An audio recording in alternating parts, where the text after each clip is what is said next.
Well, ladies and gentlemen. The Chiefs don't get a three-peat. The Eagles, where me and Jeff live, won, so that's a little annoying for us as Packer fans, not as much. But the Chiefs don't three-peat. The Packers' legacy still stays alive of being the only team to three-peat the last time. Last time it happened in NFL history, a team three-peated in NFL history of championship-wise was the Packers. And how many times? Packers did it twice. Packers did it twice, ladies and gentlemen. But let's head to the intro to get into more details about this.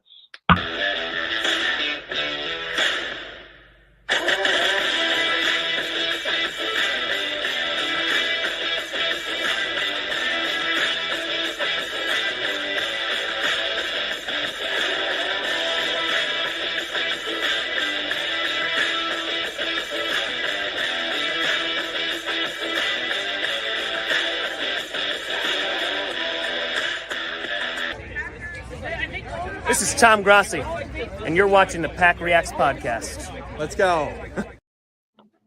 Hello, everybody. Welcome to PackReacts. I'm your host, Jeremy Hadley, along with my other co-host, Mike Arvano, and tonight we discuss my Super Bowl venture, Tom Grossi's Fundraiser, which is occurring right now. You can go watch on his stream, and we're discussing a bit of the Packers, just to give it to you guys.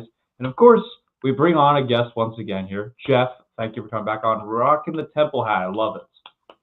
Yeah, another Philly representation, but not Eagles, obviously. This is the first time I actually have my X handle as my name here instead of just Jeff. So making strides in the the game here. But yeah, thanks for having me back, guys. Yes, your name is no longer just Jeff. I've evolved. It's like the second level of Pokemon. There we go. Jeff and John are what do you call it? On a race to see how many the most reoccurring guests on PackReacts. I don't know. Always happy to chat Packers. There you go. And Jeremy, we're gonna have to change the intro now that you have a picture with Tom Grossi too. It's not just me. We are definitely making a switch for this season or this upcoming season. We are making a switch entirely in a couple weeks when I get the chance to do it. So I will put my photo of it. I'll put our photo because we did not include our photo when we were in Green Bay, so I'll include all that. Okay, but you're still keeping the intro, the let's go part. Yes, we're definitely keeping that part. Okay, well we'll discuss. Oh yeah. So I'll introduce today's show. So Jeremy, today's show is about you because you had a very exciting experience for this past Super Bowl, although I don't personally think the Super Bowl, the game itself, is very exciting. No. Commercials, halftime shows, football. But Jeremy did have a once-in-a-lifetime experience, had his Lil Wayne moment, or I guess Lil Wayne's dad moment, and your own dad's moment, right? Yeah. So you post a few pictures. So why don't you just take the floor away? Usually we give it to the guests, but Jeff is seasoned, vet at this point. So Jeremy's got the spotlight today. Let's hear all the stories from your Super Bowl trip.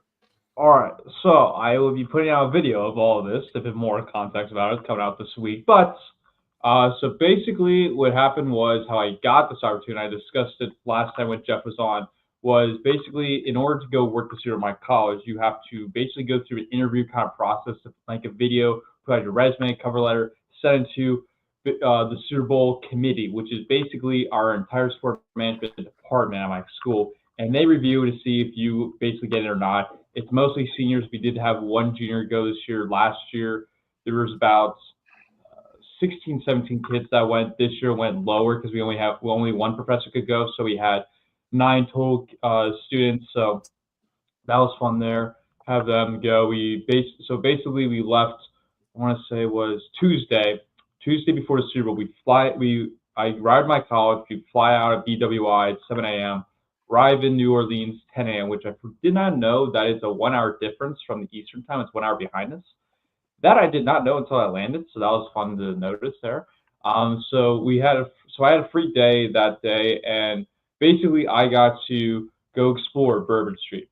And Bourbon Street was an awesome place, and you guys would love it if you haven't been there already. I guarantee you would love it. The food is amazing there. Crawfish, I liked there. I had some good wings there because I wanted to try out how spicy the wings are. I'm a wing guy. That was a good spot of it. the music was pretty good. However, it did not have the jazz music I was looking for. It was basically a bunch of punk rock bands at bars. Every time we went to a bar, you didn't hear the classic jazz music when you're downtown Bourbon Street. So that was pretty interesting to notice there. We talking Yeah. like emo music? Are you talking like emo oldies, like mid 2000 bands, or what do you like? Some songs you recognize at least? I think it was a bit of both. It was definitely some 2000s, but there was definitely some of like retro, like they had Uptown Funk they played. Um, they had a couple like mostly 2000s Jeff, but it was like there was a couple songs here and there like 2010 wise, but there was mostly like 2000 songs. They had one what was it? For like one bar I went to, they had what the heck was it? It was Michael Jackson they played. They did a Michael Jackson dance off. That was terrible watching people witness that. Yeah, I did not take part of that. I did not know. Okay, the only thing I know of Michael Jackson's dance move is the moonwalk, and I can't really Did you do not do the that. moonwalk? The problem was they would take the two people on the stage, right, and there's not enough room. There was barely any room for you to basically do a moonwalk. You basically take like 3 steps and you would almost hit the rail. I was like, no, I'm not doing that. Secondly, they wanted an Eagles fan. I'm like, heck no. They wanted a Chiefs fan too to face off each other. I was like, no, I'm not going up there to pretend to be a Chiefs fan or an Eagles fan. No. So that was pretty bad of watching from the Eagles and Chiefs fans. So that was the bad part. But the good thing from Bourbon Street that night was I met a celebrity that night at the bar. Sketch, if you guys don't know who he is already, he basically is a YouTuber that does a lot of Madden streams. He announced the draft pick for the Texans a couple years ago, like the first round, second round pick. He's a big like YouTube Twitch streamer guy. So Really? that was the big thing for Bourbon Street wise for that. Then day two was when I got to fully explore like downtown New Orleans, just walk around the place. When we were heading down there, we on the highway, you could literally see the stadium, Caesars Superdome, right on there, and you get a good shot of that. So that was pretty awesome to get. And that was when I got to finally meet my idol, Tom Grossi. When I'm literally just like sitting at a restaurant and I see Tom and Tyler, you two know of Tyler Herrick, they're coming around the corner by the ESPN set because the ESPN set where they're doing First Take and like Funday Night Football Counter or Get Up is right down there. And so they're coming around the corner. I'm sitting in my spot and I'm literally looking over. I'm like, that's Grossi. I literally yell, I shout Tom, just give him a wave, and then he waves back. And then my professor goes like, who the heck is Tom Grossi? And then I'm like, that's the big YouTuber I was telling you earlier who like does all this good work here. And then she goes like, go get him, because I was like, I can't miss this opportunity. I run down, get a quick photo because I did not want to bother him too much of like video wise or all that. So I took a quick photo, and then that was the dream there. Did you finally meet the number one celebrity I didn't think was going to be there? So that was pretty cool, awesome opportunity to see that. So it's purely a coincidence. Sorry, just to jump in there. Yes. Yeah, it was basically a coincidence because I saw him on Radio Row earlier, and I was like and I wanted to go to Radio Row badly, but there was really no way you get up to Radio Row unless you had media credentials. So I was like, shoot, I can't go meet him because I was listening to when he heard the comment of Josh Jacobs of where you need number one receiver, which we'll get to in a bit. That's when I was like, oh shoot, and I was looking at my phone when I was seeing it. I was like, man, I wish I was there at Radio Row right now to go see him, and Nagler. But then they came around the corner, and then I got to take a photo with Tom. That was just amazing to see that. So yeah, totally coincidence, but it was definitely awesome. I never thought I'd get to see him, so that was pretty cool. And then when we got out of the restaurant, and we were walking like closer, like downtown wise, I knew where the Eagles and the Chiefs hotel was because somebody posted an article of where exactly the hotels were. Of like Chiefs are staying in the Marriott Hotel, Eagles stay in the Riverside Hotel, and it wasn't hard to like miss out because they were basically publicizing, here's the Eagles Hotel, come visit the players, basically, or here's the Marriott Hotel, go see them, and that was interesting to see there. But there was a lot of security, which I'm not surprised with. Like there was at least I think 30 motorcycles right at the gates of the Eagles Hotel. Of like they did not let anybody in there unless you like had a like you were staying in there because it was separate. Like people could stay in that hotel for like fans go in the game or whatnot, and the Eagles, you had your own section. So in that process, I got to go to the Eagles Hotel, and I got to take videos of A.J. Brown walking up the escalators, Vic Fangio, got to see Saquon Barkley, Cooper DeJean, got to see him. Trying to think anybody else. Darius Slay, bunch of other Eagles too. I think Jalen Carswell, Jake Elliott. So I got to see a bunch of them. So that was pretty cool because we were there basically to do like a TV interview thing. But this wasn't when I was doing my TV interview that Mike posted obviously on our Twitter. That one was where we basically got another local news station, and that was basically where they interviewed the students who didn't get interviewed. They interviewed them. And in that process, though, I got to take a photo with another celebrity, which I call celebrity. Jeff probably would know him, of the local news reporter, John Clark, the guy on NBC 10. So he was literally walking towards me. I'm literally to my buddy, I'm like, yell for him because he's an Eagles, because my buddy was an Eagles fan. I'm like, you know him. Let's get a photo of him real quick so we don't mess up. And we got to take a quick photo. We had to take a second photo of him because he couldn't show his credential, and he didn't realize it the first one. So we could have accidentally got him fired on the spot, pretty much. So we deleted that photo to take a second one. So that was the big thing with John Clark. We had to be very nice, and he was obviously nice to us. And we saw him twice when we came down, like down in the New Orleans. We saw him twice just walking around. We saw Matthew Berry, the guy who always does fantasy football. We saw him. Yeah, so John was very nice. We got to see him. And then I'm trying to think. I don't think any other celebrities that day. No, not that I'm aware of. So yeah, there was that. I got to try the beignets at Monday Day Cafe, which there's like a bajillion of them for some reason. I thought there was only one big one, but it was. There's just like chain of them, and it had good food. I will say that. But in that process, after I got to go eat, we went back kind of closer to the restaurant I was at, that ESPN studio set, and I got to go on First Take.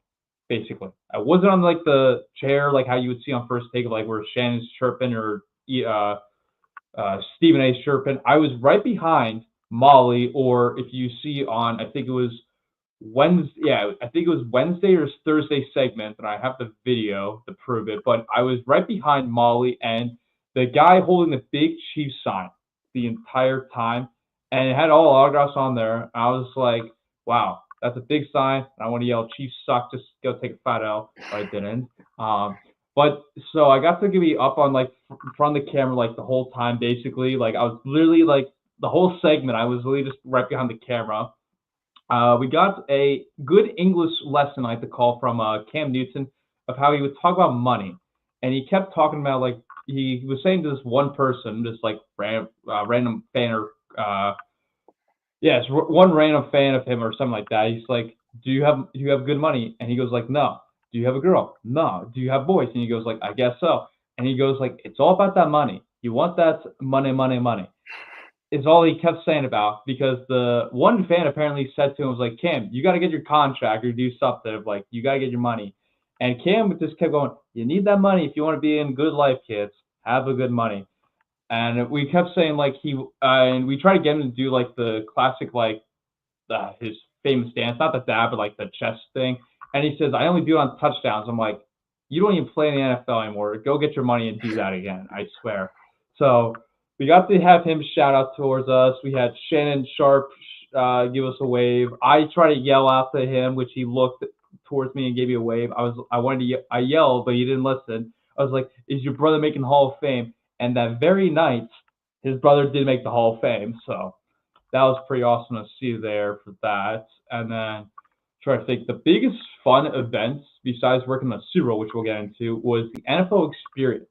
Now, the NFL experience is like I would probably describe for you, Mike, of like, since you're going to go to the draft, it's like this whole bunch of like extra activities of like, you get to take a photo of like you being the statue of like a Packers player, or you get to go participate in like these like quarterback drills, running back, combine drills, or you get to go to some autograph sessions.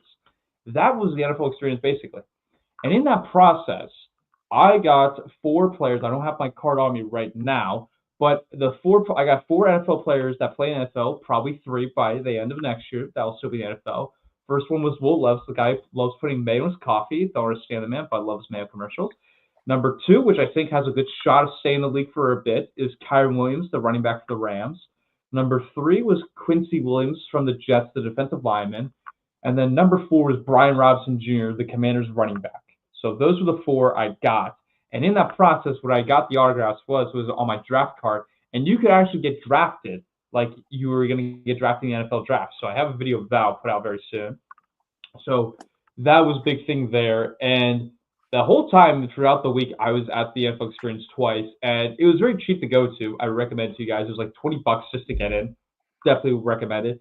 I was only annoyed with Josh Jacobs signing thing because you had to go buy something to go get it signed, and I already bought like a bunch of things like the first day, and I was like, I'm not gonna go buy another thing to go do it all over again.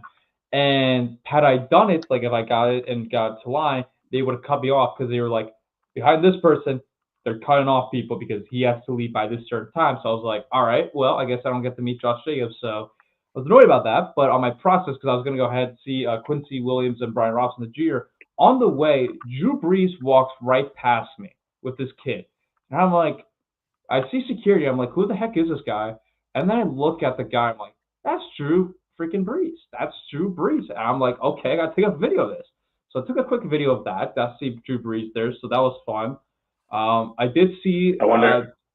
What's that? I wonder if it was like. I wonder if it was the kid that he picked up with like the Lion King. You know, like when they won the Super Bowl. Yeah. It had the ear. It was probably that like infant. You know, like growing up like as like a 12-year-old or whatever now.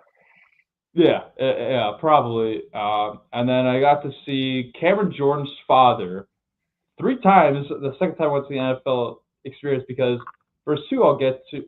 First 2 times I saw him that single day was the NFL Super Bowl breakfast, which I'll get into that a bit later. But yeah, I got to see Cameron Jordan's father twice, who played in the NFL, played for the Minnesota Vikings back in the day. 5-time Pro Bowler. People say he should be a Hall of Famer. I don't think so. With just having 5 Pro Bowls, I don't think that's really acknowledgement there. But hey, that's just me. And in that process too, I got to see Jay Daniels do a signing. I didn't get to go see him really. Then there was who the heck was it? Oh, Jamal Williams and Chris Olave playing pickleball, and I loved Jamal Williams' like attitude. He was the same old Packer guy, I remember. Just have like Speedy Gonzalez, all that stuff. He just kept reminding me of, so that was pretty cool. And then in that process for the NFL Experience, I got interviewed by the local news of Fox 43. I was on the TV if you got reposted, so I got interviewed about my experience so far. So yeah, I got to do that. They also took a video of me running combine too. I was not great as a quarterback wise. I can say I kept missing the ball as a. Trying to think. Any other drill, basically, I was very good. The 40-yard dash, I was annoyed about because I was competing with like 3 other students in my group, and the field or what they call the field, was so slippery. Like the Eagles Chiefs Super Bowl, like 2 years ago was. It was so slippery. I kept complaining. I was just like, this is not a 40-yard dash, people. And I came in dead last because of that. I was like, that's not it to me. So yeah, I recommend anyone go to the NFL Experience.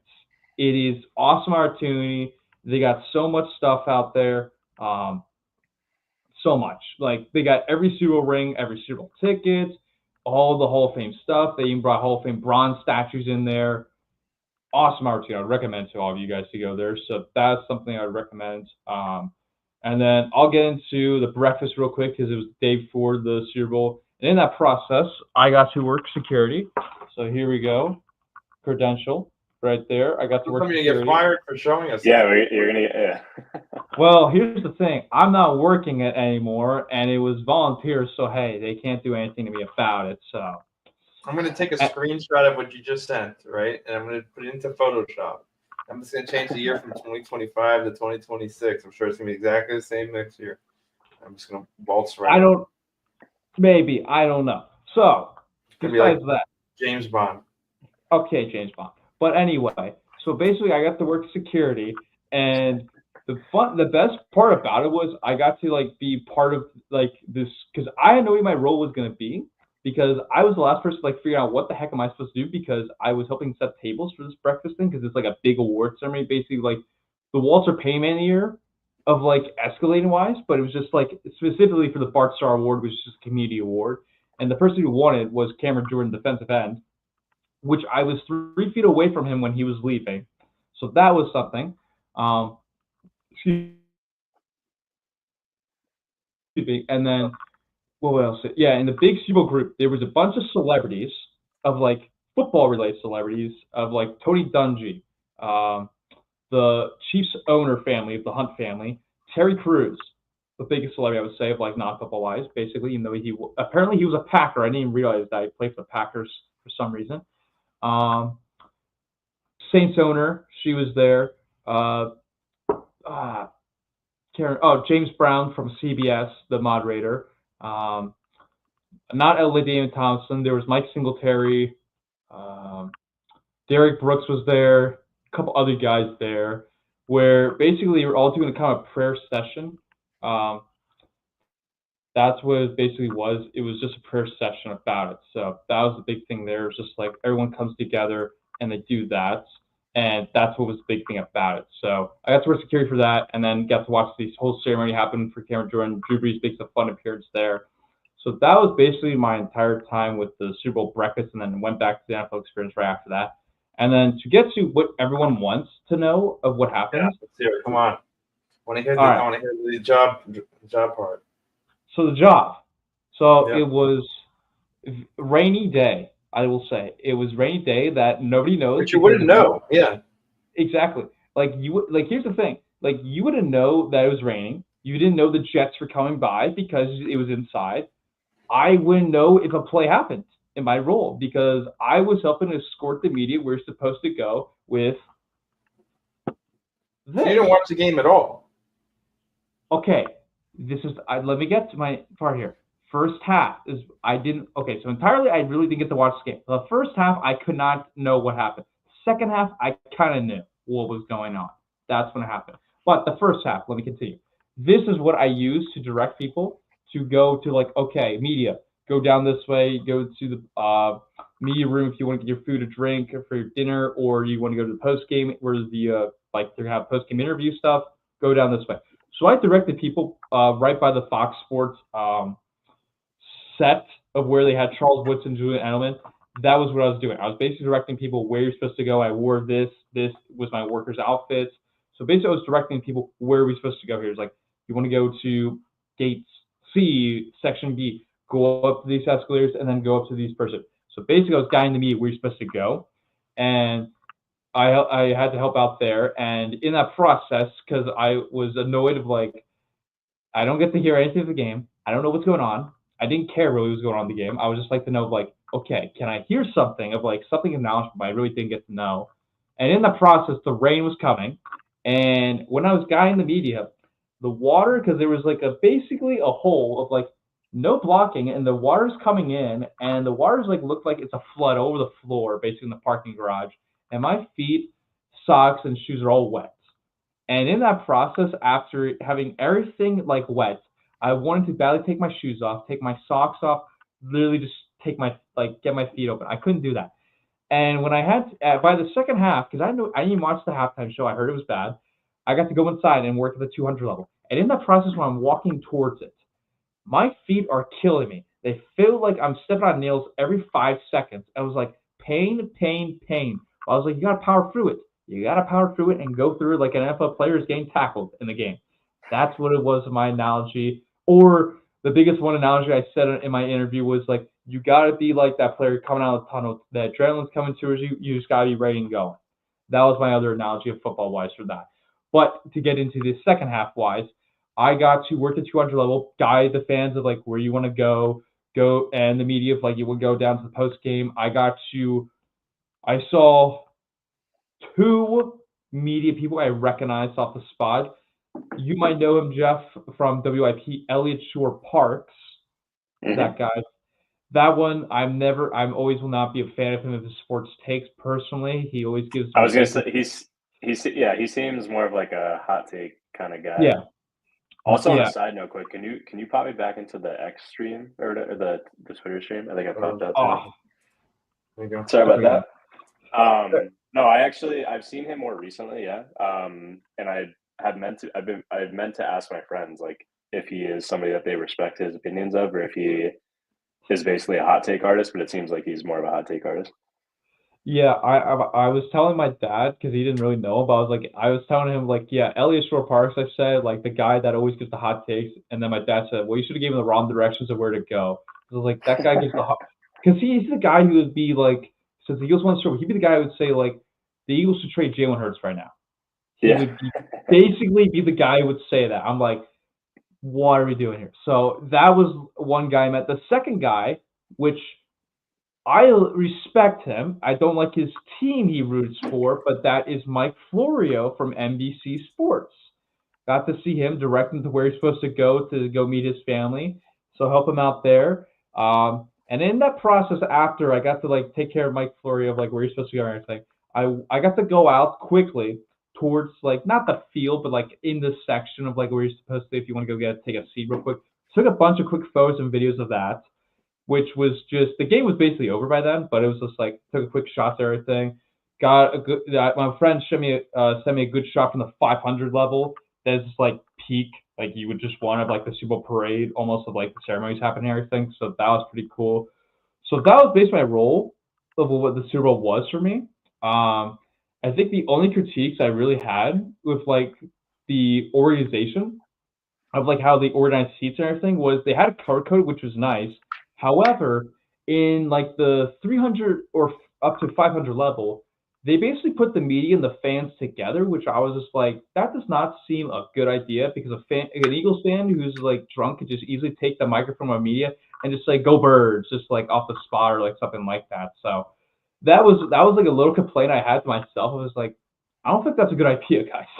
That's just not a good idea. But that was basically my Super Bowl story work experience wise, guys.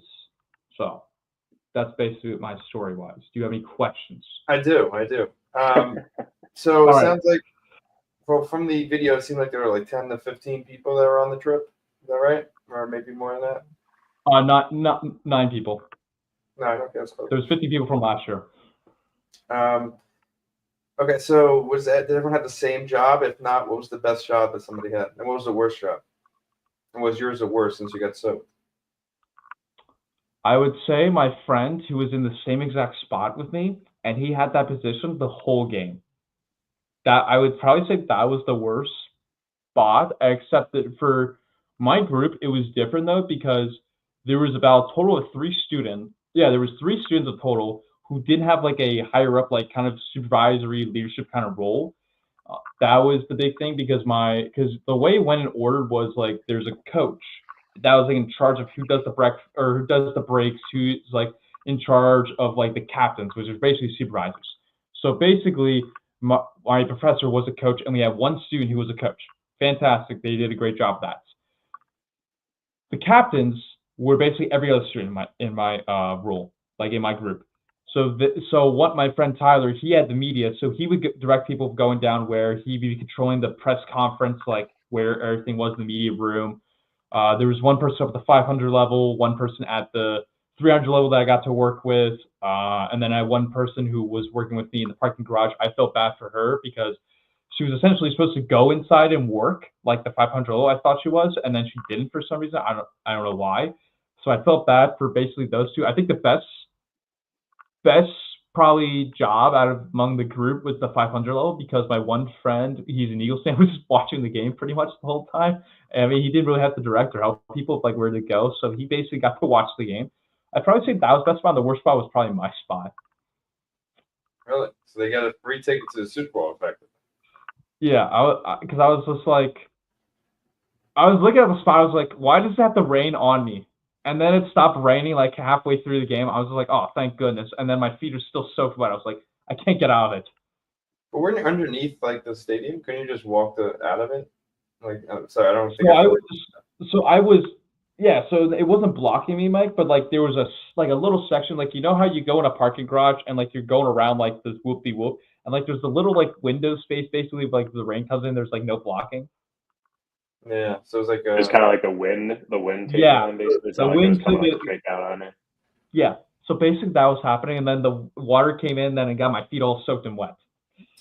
And there was nowhere to move. So it was like rushing down like a grate or something. Like, Yeah, it was light rain. It wasn't heavy rain, but it was just like so much food came in. I was just like, I can't deal with it. I need to step on. I need to like move my feet or something to get out of this thing badly. Interesting. So yeah, that was. Did all the media members find their way? Oh, they did. Yeah, I assisted them Great job, because. Trevor. Yeah, I also assisted them of like because there was like a little. It wasn't a leak, like a pipe leak, but it was like there's rain coming down like this little hole like from the top end. So I used this as a way as an umbrella. So I would literally like lift it over their heads. I'm like, walk through this way so you don't get drenched wet. And everyone went through it. I started the train because I was like bored. I was like, I don't want to stand here this entire time. Of like, if I'm just standing here, I'm doing this the whole time. I was like, I can't do this. I need to move around. So literally, I was thinking like, oh, I see a leak. I'm like, and people running through it. Because I kept saying like, you just gotta run through it like you're taking a shower, kids. You gotta run through it. But I was like, all right, why don't I use a sign and just help fix the problem? And there's people wearing like suits and everything. I was just like, well, they don't want to get this ruined on their suit or anything. So I was like, all right, let me be a gentleman and do this out. So I did it for this gentleman that wears these all the time. So I did that. I basically did it just to help them out, and everyone was appreciative of it. So I thank everyone who thanked me. Best part of the story right there, Jeremy. You literally were saving Umbrella. the media members from getting their suits and dresses all wet. So There and was even that sign made it Yeah. to a lot. Yeah, there were rumors that the whole media room got flooded. Someone was just shouting when they were coming up the stairs, like, "Oh, the whole media room's flooded." And like my one friend Tyler just tells me, like, "No, it's just like maybe a little hole in the ceiling, but that's it. It's like it's not like flooded." So there were some people over panicking of like it's flooding, but it's not. But yeah, That's interesting. What about you, Jeff? Do you have any questions? That's all I have. Yeah, a couple observations. So clearly you chose Kyron Williams over Steve Smith, is what I'm gathering from the players that you saw, right? So the problem with Steve Smith was it was on the one day I wanted to do autographs. However, that was the day I had training the entire time during the good time. So like Jordan Love, my training started at the exact time he was doing it. Steve Smith, 2 hours later in that training. There were every player I basically you could think of like Steve Smith and like all the great ones, all during my training day. I was like, Gotcha. no good players left on me. The first day, I look at the players. I'm like, there's really no good players on this except Kyron Williams. And then Saturday was the last day of being like, okay, maybe you have a shot to get something. And in that process, there were some good players, and I was like, okay, I could get something out of that. There was one issue though, of like if you were trying to get Micah Parsons or Bijan Robinson's autograph, you apparently had to be a USAA member in order to go get the autograph. That would confuse a lot of fans, and a lot of people were annoyed about that because they were like, you could just go instantly and just go get the autograph, but you just couldn't because you had to be a USA member. So that was an annoying thing I didn't realize about that. And then they had Dan Marino, Emmitt Smith, and Micah Parsons was doing it also. They were in a separate, like, not in the NFL experience. They were, like, at some street or whatever, like, some place where nobody knew about it, nor they told us. So that was a little annoying there. But, yeah, to answer the Steve Smith question, I didn't have time.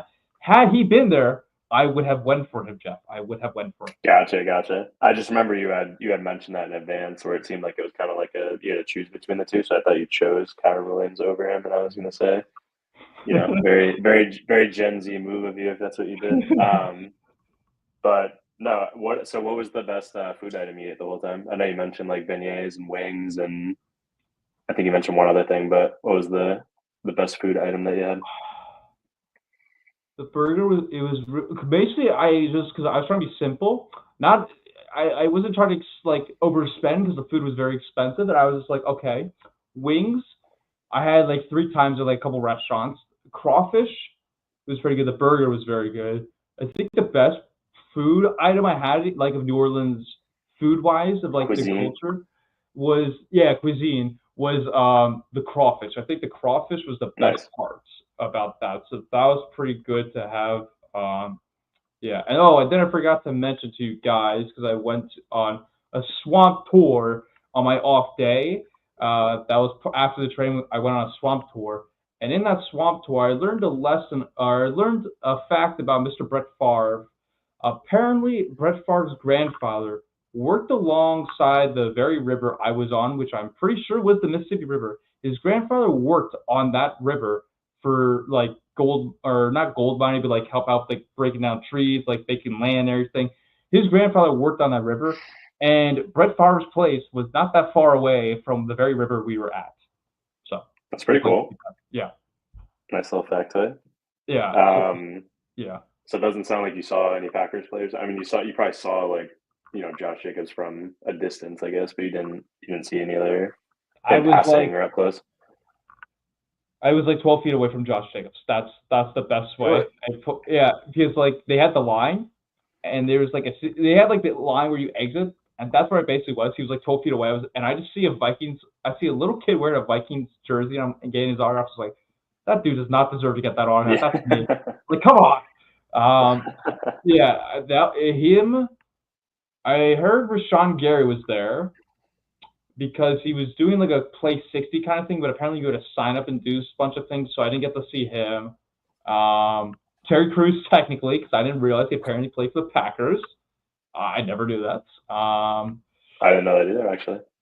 He said it like when he was talking on the microphone of like the teams he played for. I didn't know he apparently played for the Packers. I was like, no way, this is true. And I looked it up. I'm like, he played for the Packers. What the heck was that?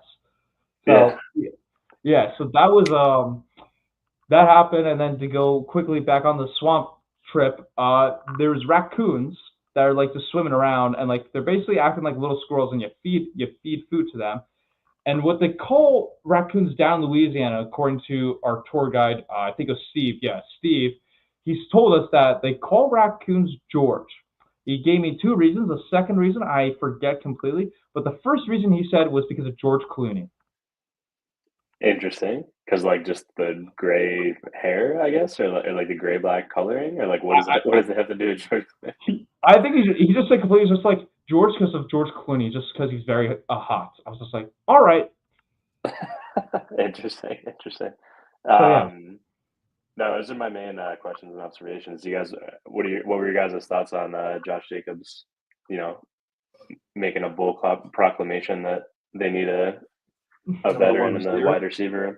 I was going to say, you didn't see a number one receiver for the Packers at the Super Bowl, that's for sure. Yeah, I mean, no. Yes. No, I think he was like completely right with what he said. I think I was just surprised. I don't know, just how like confidently he said it, because it's not I thought maybe, I forget like what show he was on, but I think he might have done like two separate interviews, and in the first one he brought that up, and in my mind I was like, oh, maybe that's one of those things that he kind of said a little bit more than he meant to, like didn't phrase it how he wanted to. But I feel like he was in like a second interview and he like doubled down on it and was even more firm about it. And it's not like I completely agree with generally what he's saying, right? They need like a veteran presence, or just like, a stronger wide receiver, whatever you want to phrase it, like a guy, a dude, whatever. But I think it was more just interesting seeing the immediate, like seeing Jaden Reed and Dontavian Wicks kind of like react on social media in a somewhat poor fashion. And then I saw some people make the good point that like maybe he was kind of just like trying to light a fire under them a little bit to kind of, say like, hey, we need you guys to step up and like consistently grow and just be more consistent in general. So it was just interesting. It was seeing like seeing him make those comments, seeing Jaden Reed and Dontavian Wicks kind of react, as far as we know, at least, right? Like nobody ever knows what anybody truly means on social media, but it seems like they were directly reacting to that. Maybe that's a good thing. Maybe it's good that he kind of like lit a fire in them a little bit, but I just thought that was interesting overall. Yeah. First off, I agree with the comment. Do I necessarily agree with the way he said it? Probably not.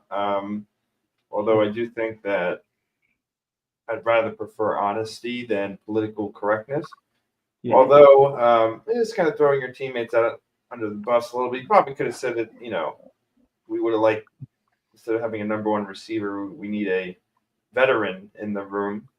It's just the way I've kind of phrased it on the podcast, is that we need somebody to kind of help mold these young guys into seasoned veterans based off of somebody with some experience.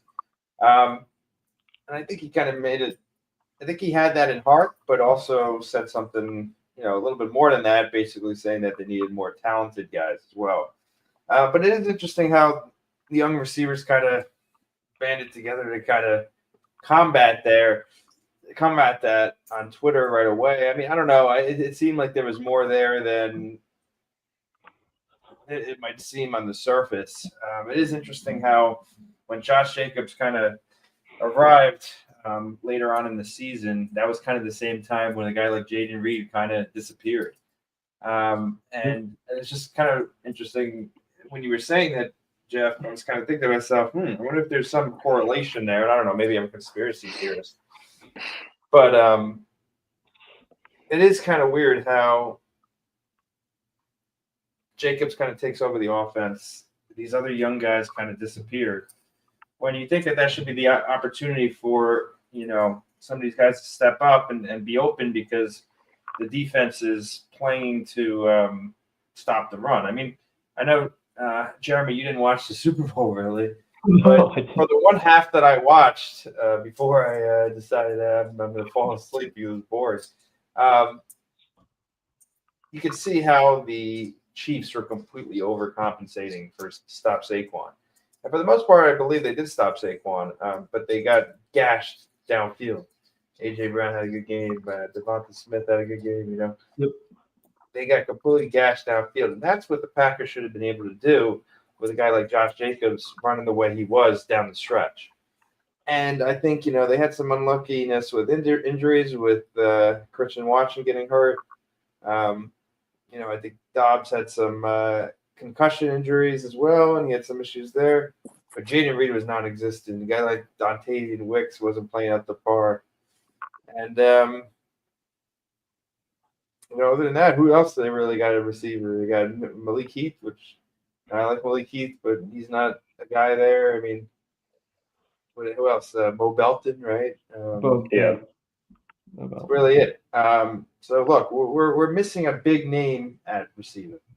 Yeah, I think it's important, but I think there's probably a better way to go about it than kind of calling them out on public radio. And I don't necessarily agree with Josh Jacobs on that. And I do think there's something there. But I do agree with the sentiment. I do think we need, a veteran receiver. And I think that the Eagles won the Super Bowl. And you could see during the stretch, and they were by far the best team in the NFL. With Saquon there, with a great offensive line, with basically the Eagles build their team in the trenches, offensive, defensive line, and then they have nice pieces on the outside. I think the Packers need those pieces on the outside, but then also, I do think we have a pretty good inside, not up to the par of the Eagles, but yeah, I think that Josh Jacobs probably could have phrased it better. Yeah, no, I think that's all valid. I think it is an interesting point that you bring up in terms of when he started taking over. I mean, it makes sense, right? Like they did start running the offense through him, and I think he brought up like he had a discussion with Matt LaFleur about him getting the ball when they were like first and goal in less than 5 yard situations. That's why he had that like huge spike in touchdowns in the second half of the year. So naturally, you're going to see other people get less opportunities, but that is an interesting point of. That is kind of when somebody like Jane Reed, who had a tremendous first half of the year, sort of fell off and faded into the background a bit. So yeah, maybe there is an interesting dynamic at play there. But ultimately, I could also understand it's Josh Jacobs' first year with the team. Maybe some of those younger guys feel like they've been around for 2 to 3 years and like have earned more reps or whatever. Even though he's a veteran that is obviously a stud.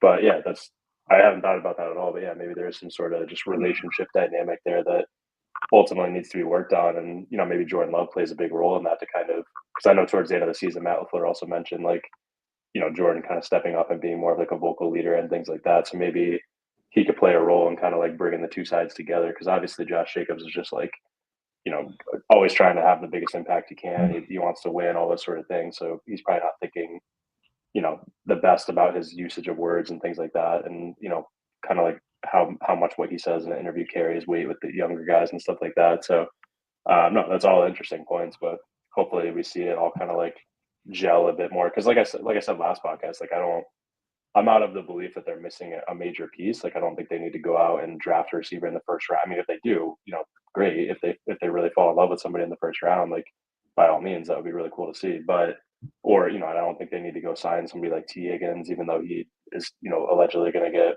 franchise tagged anyway. So again, I don't think they need this like major move on offense per se. I think more than I think they just need consistency and kind of like growth and cohesion amongst what they already have. But at the same time, I would not mind at all. Like I said last time, if they bring Devontae Adams or something like that back. But yeah, I think defense is more where they need edge rusher and things like that.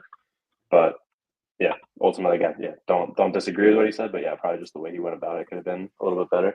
But hey, I mean, Yeah. like I said, I did see people make a point of like if that lights a fire under the young guys and like they want to prove him wrong, like so be it. That'll be a good outcome of that sort of thing, Yeah. I mean, at first when I heard it, like when he made that comment, I was just like, all right, this is like the first Packer I've heard in a while that like is brutally honest about the team. Like Yeah, doesn't like talk like he's just being brutally honest, and I appreciate that. The way he said it though was just like it sounded like he wanted to like get out of Green Bay for a hot second. I was like, no way he's like going that route and whatnot. And then because he first said it on like the Wisconsin radio with like not Nagler's podcast, like the Milwaukee radio, and that's when he first said it. And then when he won the K Adams, he was kind of clarifying, "Is like, yeah, I want like a guy of vocal presence, like light fire under them."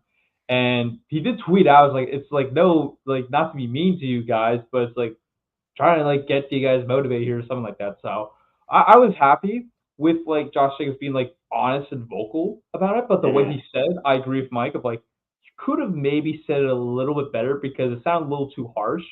But I'm fine with that though, Jeff, because I feel like we're not disciplined. We're not so tough. I feel like as a team. So I think Jacobs doing that as a way to like tell the receivers like, hey, step it up or you're out of here almost like kind of way. That I think is a good approach because like we need somebody to step up because clearly you're gonna need a wide receiver one. It doesn't have to be like as it was like Devontae Adams or like T Higgins. It just has to be someone like can step up. Like if all the guys can step up, great. That's what was succeed. What helped us succeed 2 years ago with against the Cowboys in the playoffs. Have something like that for the offense. Like if we gotta get better and going, and some people got to step up as a vocal leader. Jordan definitely has to step up as a vocal leader, but Josh Jacobs, I love the way he was like he approached that. And I love his recruiting. He's literally trying to recruit so much. Like on Twitter, it's hilarious. Like Devontae Adams, Max Crosby. Then he gets Keyshawn Nix in the mix of like, all right, let's go get I saw Crosby to come Keyshawn. back. Yeah, So I was just like, all right. So I appreciate him and also Xavier McKinney. They're both trying to get people to come here. So I expect the Packers to make a splash here this offseason, whether that's in free agency or the draft. I expect that. Now with Jacobs, I think again he made it the way he said it. I think he could have said it a little bit better, but I appreciate him being honest, and that's what I think the Packers need. Need to be more tough, mean, or honest because you go look at the Philadelphia Eagles. What did they just do? Spend money to get like so many good players and draft a good offensive line and get the right pieces together. Try to lay a fight under Brian Goots' butt. Like, get it going here. Like, we need something to get going here, Brian, because me and Mike have talked about this with his drafts, like the previous past. He's good after the first round. Round one, however, he can never really hit that much. I mean, of course, it's like still debatable on Jordan Morgan. We can't really like debate about that. But you look at the previous ones, he's got to hit. And you look at Howie Roseman, and it was brought up on First Take the day I was on, where Dan Orlovsky goes like, you look at the last three drafts Howie Roseman has had, the first three rounds, each, hit in the last three drafts. That is something I need to see Brian hit a bit more. Like I love him getting like the sneaky like 4 to late. That's awesome.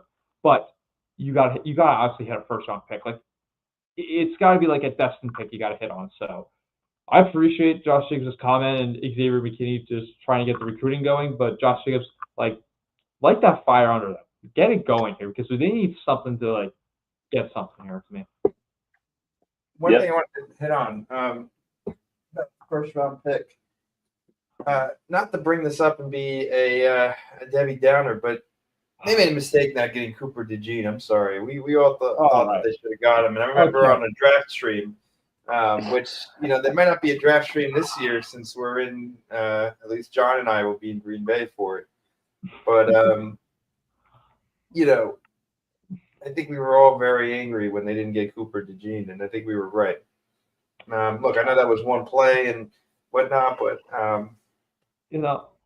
like to go against you, Mike, here because I don't think obviously I think we could have taken Cooper DeJean, and that would have been nice, and he was the number one guy wanting the draft. I made a whole video about it.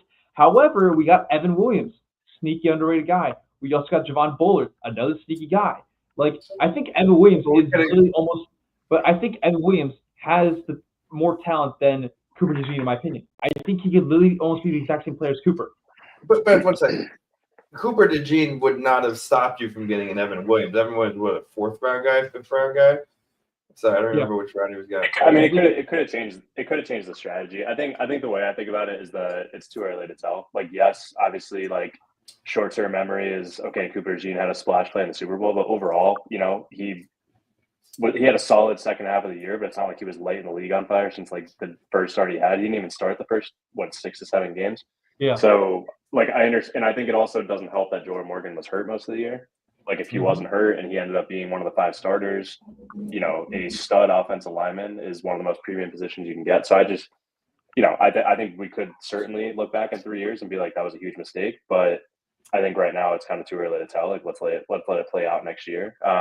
Cooper's a stud. Obviously, it would be very exciting to have him on the Packers, but I think just given the state of the offensive line in general and the fact that that was literally part of their demise against the Eagles when they had Elton Jenkins go down and everything had to be reshuffled. Zach Tom had a terrible game. Not that, Zach Tom's a stud, don't get me wrong, but him having a bad game combined with Elton Jenkins getting hurt immediately just sort of made it so that Jordan was on the ropes the entire game and never got comfortable and was, slinging off his back foot the entire game essentially. So I just think it's too early to tell. I know it would be very exciting to have him, but let's just see what Jordan Morgan turns into first, because he could be a 10-year, stud offensive lineman, which will carry a lot of weight, obviously.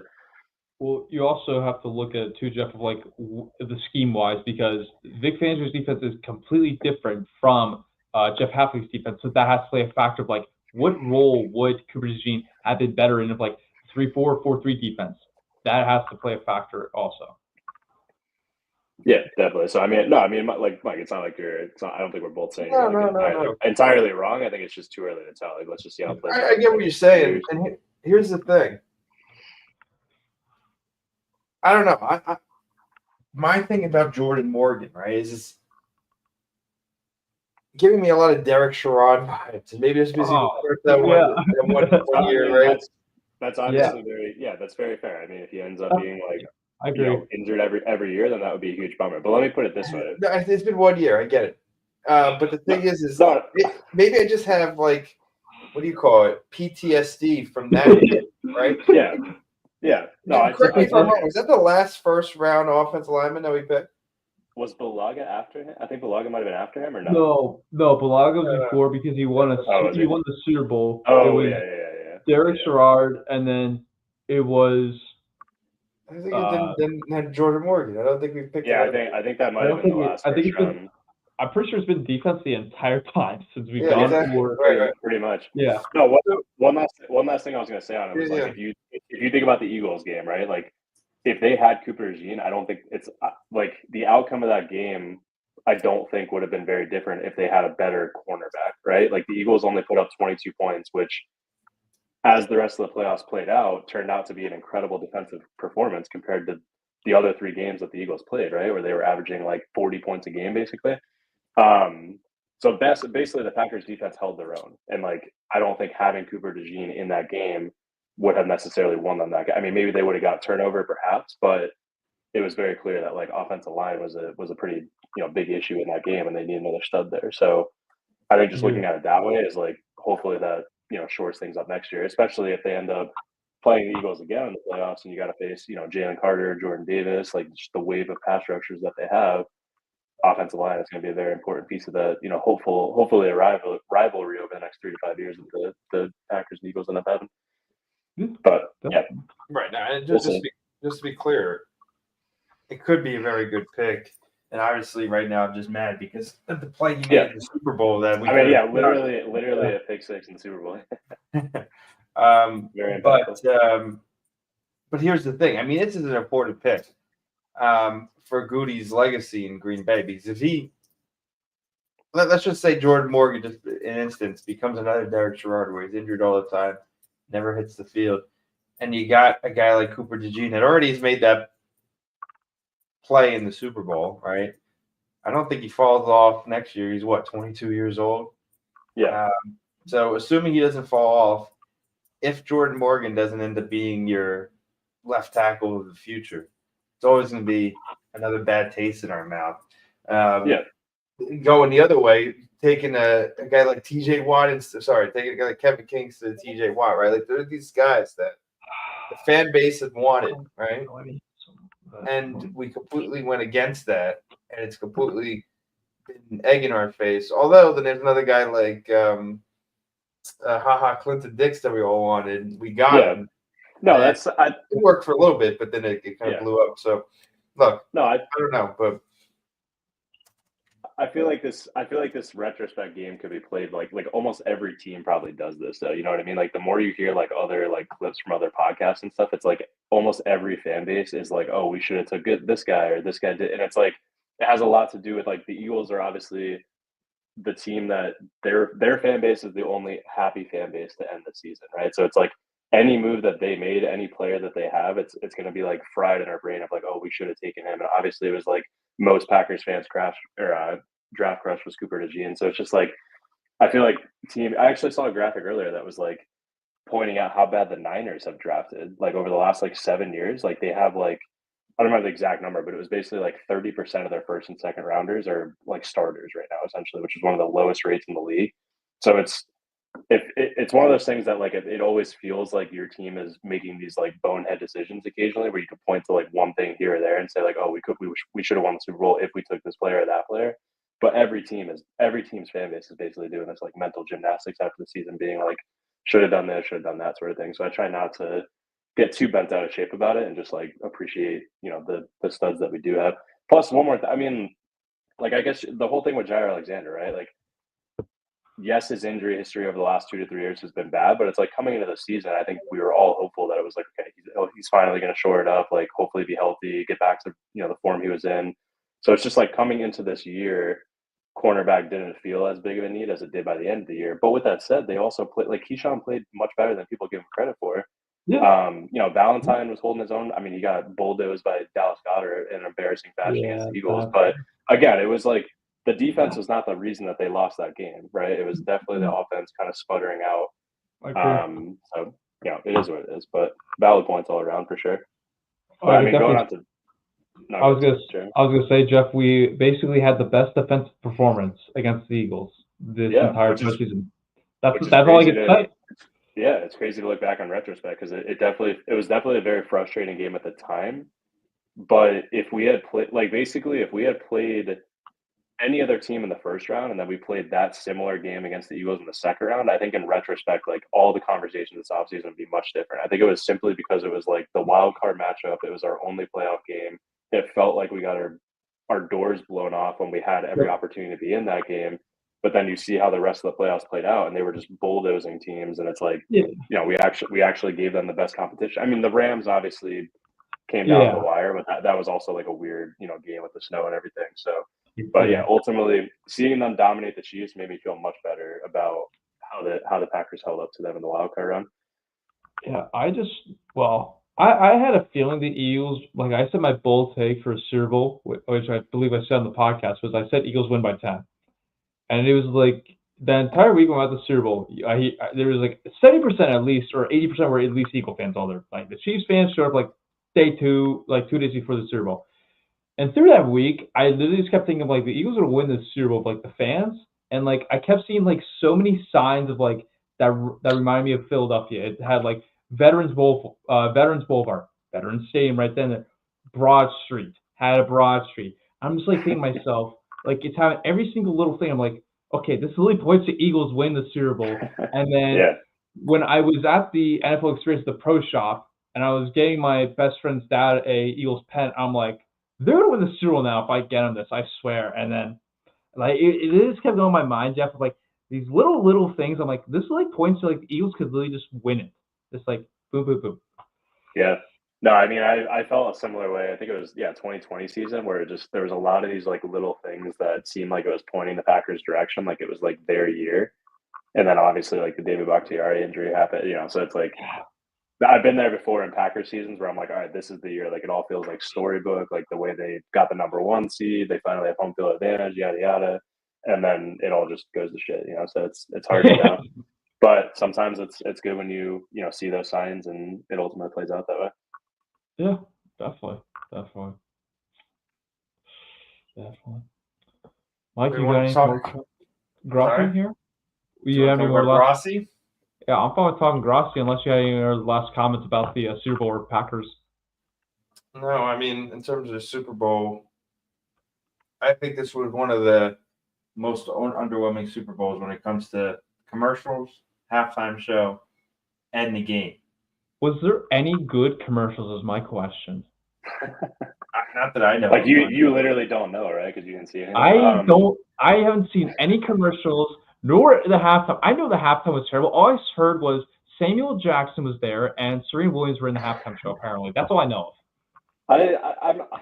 I think it wasn't my cup of tea, but I understand like what like I think it was fine overall. I think people that had like a strong adverse reaction to it are just like bitching just to bitch. To be honest, like it was fine. It was relatively entertaining. Like it's I'm not a huge Kendrick fan. Like it was definitely you know some loose political statements being made and things like that, but that's happened in the past as well. I think it's my feeling on the Super Bowl in general is that it feels like this like bubble essentially that's just gonna like burst at some point where it's like it's gotten so commercialized and like capitalistic that there's so much attention on the commercials. Like I think I might have mentioned this last time where it was like Katie Nolan on her podcast mentioned that they were literally like teasing previews of Super Bowl commercials. And it's just like once you get to that point where it's like there's so much buildup about the commercial aspect of it, it just takes away so much from the game itself. So it's like I don't know. I almost feel like over the next like 5 to 10 years, I'm hoping that there's a trend where there's just not as much of the commercialization of it in terms of like the company sponsorships and stuff like that. I mean, it's probably an unrealistic thought, but it's like if you think back to like 10 to 15 years ago, it's like there just was a lot more, I don't know, creativity and like not as much just like garbage that we see now, unfortunately. But yeah, I don't know. I didn't think of many of the commercials are good. It was entertaining to watch because I was with one of my best friends who is a diehard Eagles fan. So we were just kind of, and I didn't want the Chiefs to win, and I didn't want to see like three-peat and everything. So it was exciting just in the sense to get this, to see the Chiefs get their doors blown off. But yeah, overall, I mean, everything else about it, like halftime show, commercials, etc. I just, as the years go on, I just lose a ton of interest in any of that. Gotcha. Yeah, I don't know. I thought it was pretty lame. There was one commercial I liked with what was it? Sonic, I think, or somebody where like it was one of those things where they ended the went into commercial and went right into a commercial and it like worked together. And like Sonic like ran onto the field or something, or whoever the guy was. Sorry, that sounds cool. I don't think was I it saw Lilo and Stitch's movie or something? Oh, that's what it was. Lilo and Stitch. Sorry, I it wasn't did Sonic. see that, It was Lilo and Stitch movie. Yeah. And that one was good. I like that one because it was like one of those things where you watch it and all of a sudden it's like, oh, what just happened? Because it like seamlessly went into the commercial. So I did like that one. But other than that, I don't know. That's pretty lame. Although I did win the final in one of my boxes. I won a $150 gift card. So nice. That was good. There you go. One last theory that I just had in my head about the commercial thing is like, I feel like part of it has to do with the fact of like social media and the internet, where it's like we feel like we're constantly being advertised towards. Like everything that you interact with on a screen now, right? There's constantly ads being thrown in your face. Yes. Whereas, when we were younger, like 10, 15 years ago, TV was the main source of advertisement. So you weren't as like grossed out by it or like turned off by it. And I don't know. It's just like, I thought I just had in my head where it's like, I feel like we're like constantly surrounded by advertisements now where it's just like, they don't stand out as much. Like they're all just really annoying. And it's like, stop feeding stuff to me, basically is the feeling. So I don't know. Maybe that's part of it. Nice. One other question for you, Jeremy, before we move on from the Super Bowl. Did you see any Secret Service activity, like with running as a what do you call it, security and stuff? Like in order to get into the stadium, did you have to go through Secret Service? Not actual Secret Service, but basically Secret Service. So it wasn't like people who worked for the Secret Service, but basically we had to go through a lot of security to get through. On the way, because the way we got to the stadium was like it's different for everybody because we had to go to a location to drop off because we were in a van, so we had to park at this place, take a bus down for all the employees to go down there, and then go through kind of a secret location to get inside the stadium to go work it and everything. On the way to it, I thought I saw the president behind us for a hot second because it was every police car, everything, and I could have sworn, and there was a limo. I thought the limo had a USA flag, and I was like, "Is that the president?" I swear. And I was just like, "Okay, could be." And then there was when we just stopped, and literally just out of nowhere, another limo with all police just come pass by us. I was just like, "Okay, maybe that was the president." And then when I was working in the parking garage, I could see a little Secret Service person down there guiding someone. I couldn't tell who it was. I was like, that's Secret Service down there. So that was the only Secret Service base I knew. I do know somebody snuck into the Super Bowl. I do know that. Really? Is it on YouTube? Yeah, it's on YouTube. Really? Do you know the YouTuber Eric? Yeah, I think he snuck in before. Yeah, his friend snuck in to the Super Bowl apparently. He got thrown in jail right before the Super Bowl because he went down a dark alley, is what he claimed. He didn't. He just went around the stadium trying to get in. Got put in jail, and then he sent his friend in the stadium, and he somehow got in. Really? And they have it on YouTube? I'm gonna have to watch it. It's all on YouTube apparently. I was just like, really? How? And I was like, if you post a video, how do you not just arrest these guys? So I was like, how? So yeah. That was the only Secret Service or people sneaking Super Bowls all I know of. So you're saying that you might have seen him in the distance, but you're not sure. Oh, there's no way I saw him in the distance. There's no way I could. You said the what do you call it? Oh, the president was. Yeah, I could. Yeah, that's what I'm saying. Yeah, so I thought I think I saw him, but I'm not too sure. I think I saw him though. You want to hear this story? Go ahead. So the night of the Packers-Lions game, remember the Thursday night football game? Yes. So I had a work event on the Upper East Side in Manhattan. Okay. And I was watching the game in the event. So all the people that I was there with left probably halfway through the fourth quarter. We were going to lose. But I stayed. So I stayed. I was kind of drunk, right? And I was oh, fun. After we lost, all right. I left the bar by myself. Okay. And I walked down to one of the city bikes, the city bike program, so I could take yeah. All right, I was taking the bike uptown to get to the train back home, and I crossed the street, probably 3rd or 2nd Avenue, and there was a cop on a motorcycle blocking the street, and I'm like, I don't understand what's going on. So I go to the city bike, start to undo it, and all of a sudden I look down the street, and a whole bunch of sirens and what do you call it? Lights are coming my way. So I'm looking at it. All of a sudden it starts driving by, and it's a motorcade. Now this is before the inauguration, so he wasn't the president then, but he was president-elect, I guess you could say. But it was definitely Trump coming back from one of the things. It was a huge motorcade, probably 2 minutes long, with what do you call it? Ambulances, motorcycles, everything just went right by me. But no, that's just interesting because that was the first time a president's ever gone to the Super Bowl and you were there. So I was curious what the security was like. Wait, I didn't know that was the first time a president was ever out. Yeah, ever. Yeah, ever. Interesting. I didn't know that. I guess yeah. Yeah. But all right, well, that's the Super Bowl for us. So yeah, again, congratulations for going, Jeremy. One thing I also wanted to say was it sounded like you wanted to have a PackReacts field trip to New Orleans. So maybe we'll have to do that moving forward. Annual field trip to an away game. I was gonna say it's a fun place for you to go to, Mike. You would enjoy it a lot. Oh yeah, you would enjoy it. Jeremy. Following up on his drunk city biking story. You definitely would like it now from that. You know what? If the Packers didn't lose that game against the Lions, we would have been so drunk. Yeah. But All right, and then so to more important things. I just wanted to give Tom Grossi a shout out. Obviously, we've had Johnny Barks on the show. Jeremy's actually in secretive talks right now, which we can't Oh yeah, disclose live. that's true. Yeah. But he's technically in secretive talks, which may or may not materialize, but we'll see. But no, we definitely want to give Tom a shout out. He's been for the past 20, almost 30 hours. In 17 minutes, it'll be for 30 hours on stream for Children of Fallen Patriots charity, which, it's interesting how he picked this one, but I've been watching the stream quite a bit.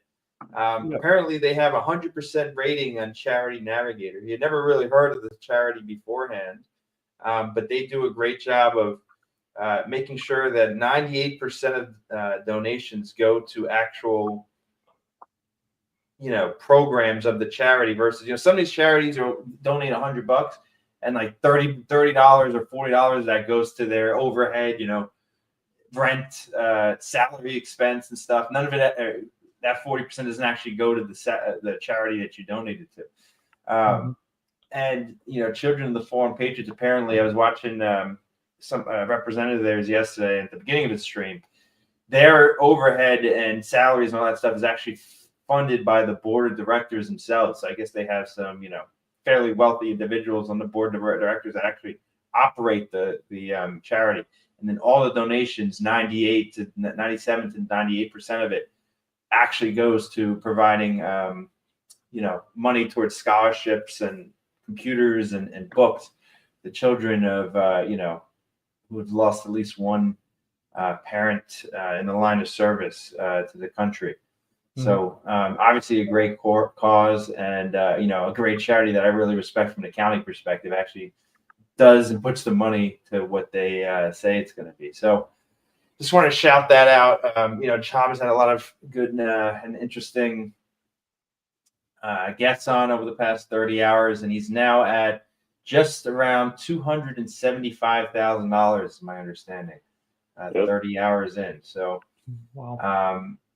that's great. And just give the floor to you guys in case you have anything to say about that. But I'm also going to pull up the mission statement of the charity. We'll put it on and we'll share the screen real quick while you guys talk, just to give it some more, sharing. And, we actually have 59 viewers tonight on Twitter, which is pretty good. Now that's not concurrent, but for our standards, that's pretty good. So I don't know if it's because we have Tom's name in the the title or not, but definitely want to give it some love because look, this is super important. The Packers and football are important, but one thing that we love about Tom is the chaotic good that he does and raising money for charity. If it wasn't for Tom, John and I wouldn't have met. Jeff and I probably would have met. Well, although we wouldn't have met if it was for Cheesehead TV. And speaking of the guest, Aaron Nagler's on right now, and Corey Banky was the last guest before Aaron. So if it hasn't been for Tom and Cheesehead TV, Jeremy and I would have met. Jeremy and I met by chance, but I wouldn't have met Jeff and John. So I'll hand it off to you guys. Yeah, no, I think it's just great to see him take a platform like that, because I feel like a lot of people that obviously get huge followings on YouTube and things like that are obviously in it for personal gain, but it's just been great to see him give back when his St. Jude's 30 all the stadiums that he did. I think it was last summer, onto something like this. I didn't know about it until it was during the Super Bowl. Actually, my Eagles friend brought him up. So he's expanding to become very, very popular outside of even Packers fans, obviously, which is just amazing to see how far he's taken his channel. But no, raised $275,000 in a little over 1 day is absolutely incredible. And it's awesome that he obviously put in the effort to research a foundation that gives most of the money to the actual charity, to the cause itself, like you said, instead of administrative overhead. So no, I think you gave a great background there, Mike. I think it's just great to see something like we'll say comedy, because obviously he's a funny guy and that's like part of his whole deal, but also just Packers fandom be able to be a catalyst to bring so many people together and raise money for a great cause. Yeah, absolutely. I mean, Tom, I mean, I've been a day one guy with Tom. I've always watched his content ever since he had, I think it was 13,000 subscribers. Like, it's remarkable of how he's gone to where he is today. Like, honestly, his community is outstanding of just the donation, how big and great the community is, and we're part of that too as Packer fans as well. But he is definitely, as you just mentioned, Jeff, he's expanded. He's become more popularized in other fan bases. Like your Eagles fan knows him. He's expanding towards forever. He was known with the Packer fans, but now he's expanding to the other teams. So that's pretty awesome to do. And the fact that he's going for this like record basically of raising $1 million or 1 million subscribers. Obviously, he's gonna raise $1 million before he gets to 1 million subscribers because he's about, according to my calculations, over 185,000 away from 1 million subscribers, and then he's well over close to as Mike mentioned, 270. So he's close to 300,000 already in the span, and he raised $60,000 in 1 hour easily. So that was crazy to see. Every $10,000 every minute, that was insane. It's phenomenal what he's done, and he's continuing this. And I would compare him, in my opinion, I would compare him to Mr. Beast of the philanthropy side of him, not his insane of this competition of you gotta do this in order to win $5 million for his Beast games, for example. For me, he's basically taken the Mr. Beast side of the philanthropy part. He's doing all these crazy things just to raise money for this, and that's something I appreciate Tom for. So I'd like to give appreciation to him, and obviously shout out to him for what he's done and all the guests that are coming on. And we like to help him out too. Mike, I think you had something for him too, but yeah, I'd like to give appreciation out to Tom Grossi. That is correct. I am going to donate on stream, although I was going to share me doing it, but then I realized that my credit card number is in there, which I'm not going to share. I want to donate. I don't want to donate to the rest of the viewers to grab my credit card. At first, I put it in. I was like, am I sharing this right now? But luckily, I'm only sharing the tab that has the mission statement of the thing. I'm happy to share that, but I can't share my credit card number. Sorry. Well, Mike, here's the thing. We'll take a screenshot of that, and then we'll just set it for next year. We'll send it to everyone, and they can use it to go to Super Bowl and go get Super Bowl tickets. Look, if I share my credit card number, what do you call it? They'd hit the $1 million, the goal in 2 seconds. The rest of the viewers will do it. No, actually, there we go. I don't have a credit limit, so it would get denied eventually. But all right, I'm going to do it off screen, but I will share after to make sure that people know. All right. There's no way for me to do it. In order to click the button, I literally need to have the card number right above it, so I can't do that, unfortunately. Oh, that's fun. All right, so what's our comment? I said donating on stream for the PackReacts viewers. Go Pack Go. Go Pack Go from PackReacts. Go Pack Go from PackReacts. You gotta let the people know of our channel too. All right. Shout out. Wait, you should in putting the message. Shout out to Grossi. Watch PackReacts. Just something like that message, Mike, to get him to do something because we are in talks. We can't just say it on the air, but we are in talks. Okay. I will share once I donate. 1 second, and you'll see which number, the amount I donate. Hopefully, it's enough for you, Jeremy. All right.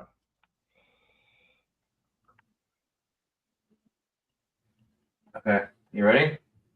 Let's go. I'm watching. My credit card is gone, so that's good. All right. Great number there, Mike. I love it. I love the number. All right, so that donation's for the PackReacts viewers, and funny enough, number on Twitter is at 67, so we get 2 more viewers will be exactly at what I donated here. Hey. Nice. But yeah, thanks to Tom for doing this. First of all, obviously 30 and 30 was important. For the show, our show, we met John. Then like I said, We met Jeff at the She Said TV event, but this is another great event that Tom's pulling on, and if he can raise $1 million on stream for this charity, that'd be amazing. And it's just exciting that we can call Tom, a friend of the show for being in our what do you call it? Our intro. And we had Johnny on the show, and hopefully, maybe Tom one day. And it's funny you mentioned that you saw Tyler with Tom in the Super Bowl. Yeah. Jeff and I met while Jeff was talking to Tyler. And, it's. I was really thinking of you guys when I saw Tyler. I was like, oh, these two. I was like, oh, Jeff and Mike would love to see him. And I forgot that. I don't know if you remember you or not, but I was wanting to say, like, remember Mike from PackReacts? Or She Said TV meetup? I'm sure he would. He seems like the kind of guy that would remember that sort of interaction. Honestly, he's a pretty chill guy. But no, it is really cool how these different shows and podcasts that we all kind of follow have brought us together in a way, or just continue to be a way to meet other people obsessed with the Packers. Absolutely. I guess maybe just some other little nuggets here before we wrap up in terms of the Jets basically telling Aaron Rodgers to pack his bags and they're going to be just fine without his services. I think that is incredibly gratifying to see how that's played out the last 2 years, honestly. Not that I'm sitting here being like I hate Aaron Rodgers or anything, but just how everything ended with him leaving the Packers, and then for it to amount to him winning like 5 total games in 2 seasons with them. Obviously, one of them being completely gone for injury. But no, I was just literally cackling reading some of the reporting over the last week or so of like him flying out to basically like plead his case to play one more year, and then them just telling him like basically they don't want him. And I saw like they said, I forget exactly the phrasing, but it was basically like if they were to be open to him coming back, like one of the conditions was that he can't go on Pat McAfee anymore. I don't know if you guys saw that. Well, it was from Diana Rosie said it, and then somebody else, I forget, another reporter said it was either I think it was Ian Rappaport, literally just like clarified on that. It's like, no, that never happened. That was never a thing. That was a lie. So, interesting. So that's interesting. Yeah. So Diana Rossini has been called out like 5 or 6 times over the last year or so. It feels like where she has these kind of. Sorry, go ahead. I was gonna say that's why I don't trust ESPN reporters that much unless it was Adrian Wojnarowski. She's with the Athletic now, but yeah. No, okay. I gotcha. That's why I'm more of a Ian Rappaport guy. Mike's seen Ian Rappaport one time. It is very. So I was at an event in Ryan. Ian Rappaport said Ryan. He was on a what do you call it? Like one of these electric scooters just going down. I was like, wait, is that Ian Rappaport? What? He's like a relatively small guy, right? I think. Yeah, he is. I don't remember honestly, but it was just funny. The only thing, no, like I love like Ian and like most of the people that work for NFL Network. The only thing though is like whenever they come out and kind of rebut something, it does have a certain feeling to it because they literally work for the NFL, right? So it's like they work for the NFL's network. So it's kind of like I'm sure what they're saying is right, but like when they come out and sort of squash another reporter's thing, it's like there is a feeling to it of like, is this coming from higher up that's like, hey, like squash this story sort of thing, or is this like actually them saying that thing was a lie or something? So that's the only thing is like I sometimes have to like look at what they say with a grain of salt, but no, I like most of the reporters from NFL Network for sure. But no, yeah, Diana Rossini in particular, I feel like she's been called out like 5 or 6 times of very strong things that she's like put out there that have been instantly shot down as like not true. So it's like just interesting to have that gumption to just kind of like keep breaking stuff like that that's potentially not true. But back to Rodgers, yeah, like just hilarious. There's actually, I think I screenshotted it. Like I saw the Jets on X. They literally made a post. Oh yeah, what was it? So it was like 3 or 4 days ago. It was from the Jets account. It just said, "We have informed Aaron Rodgers that we will be moving in a different direction at quarterback." And that, like, as soon as I saw that, I was like, teams don't post shit like that. Like that is absolutely that is 1000% just them trying to get ahead of him, trying to spin the whole narrative in like a month or two, being like, oh, it was equal from both sides, like it was a mutual parting of ways. Like they are very much trying to be like, we're done with him. We told him we're done with him. Like, trying to get ahead of all of that. So I thought that was just hilarious seeing from like the actual Jets account just being like, we have informed Aaron Rodgers, like we are moving a different direction, basically. So yeah, it's going to be interesting to see what happens next. I mean, I've seen people say like, the Steelers might be a good fit and like want him, maybe the Titans, a team like that. But either way, I don't know. It's just, it's been an interesting end to his career. And maybe, I think if he was to join a team like the Steelers, maybe they can make some noise. I mean, I don't by any means see them making the Super Bowl, but like maybe win a playoff game or maybe two. But ultimately, and it would be crazy if he did end up on the Steelers because the Packers do play them this year, and they might potentially be in Ireland too. So like that would be a very kind of juicy matchup for sure. But yeah, I don't know. Anyways, just quick thoughts on all that. Like, I don't know where you guys stand on Rodgers and like where you think he might end up. I was gonna say he has to complete the process and be a Viking. That's the process. He has to be a Viking. The thing is, like, I could totally eat these words in like 6 months if the Vikings are like, they do sign him and they're like 10-0 or something. But it feels so different than when Favre signed with the Vikings, where I was like, that was like a very like oh shit moment where it was like it just kind of felt like things were about to go down, like they were just going to be good and he was going to get a lot of revenge against the Packers. But at this point, it's like the idea of Rodgers signing with the Vikings does not intimidate me at all. Like it would just be, even if they had like this past year, like the past 2 years, like if they had a similar record that they ended up with, like I don't know, I just would not be intimidated by them. So it's just feels like he has a lot less left in the tank than Favre did, and most people are just kind of not viewing him as the best person in the world right now. So yeah. I think it would be comical if he ended up on the Vikings. I would not be intimidated at all. I agree. I mean, I could definitely see Rodgers retire this season, or this offseason here. I think the only teams I could see is the Steelers are definitely one option. The Titans are another one. Vikings, just for the comical joke that we just mentioned, I could see them. Not many other teams. I just don't see Raiders maybe, but like I don't see that happening. There's the Giants too, but they're probably gonna drop the quarterback. Yeah, hey, it could be the Browns, but he would hate being the Browns probably. So that wouldn't work out. That would be a disaster. Yeah. I think it's more of like I'd be fine if he retired, but if he plays, all I would literally care for Rodgers is to beat Favre's regular season all-time touchdown record. That's all I would care because he's like, if he just plays one more season, he will definitely break Favre's record. So that's the only thing I would say if he plays one more season of what I would want out of him. But we definitely won the trade, though. Let's just be clear about that. The Jets sucked, and we won the trade. Absolutely, yeah. For sure. I don't know. I mean, I can see him be on the Vikings. I can see him with a team like the Titans. Or, I know he was supposed to be vice president for RFK, right? Yeah. I think maybe he takes a job in the Department of Health. I hope he goes away, honestly, for a few years. Just kind of like fades into the background. Go on, He probably will want to be in the spotlight, though. We'll probably end up being in politics and doing some crazy shit like that, honestly. But we'll see.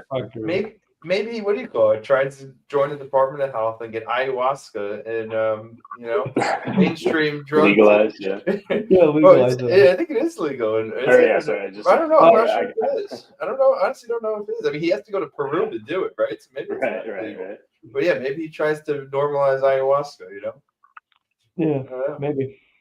Yeah, that'll be an interesting, like, not directly Packers related thing, but that'll just be interesting to see how that unfolds over the next like 2 to 3 months. Because I think they said they're gonna post June 1 him, but I don't necessarily know if that means like can he negotiate with another team? Like, is he not going to be able to sign with anybody until after June 1st? Like, I'm not sure how that works. I forget.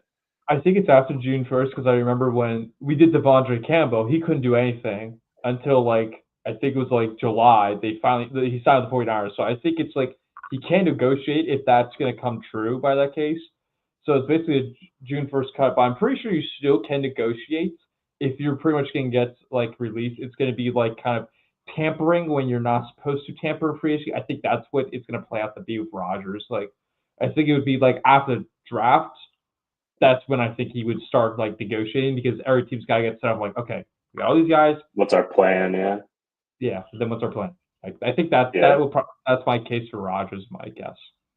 That was also the other just humorous thing I thought was that the Jets were very firm about like, hey, we're going to post, June 1st you to save extra money, right? So it's like they're kind of like they could have done him a service by not doing that and like releasing him sooner, but they're like, no, we're going to try to make the best financial recovery we can from this contract we have.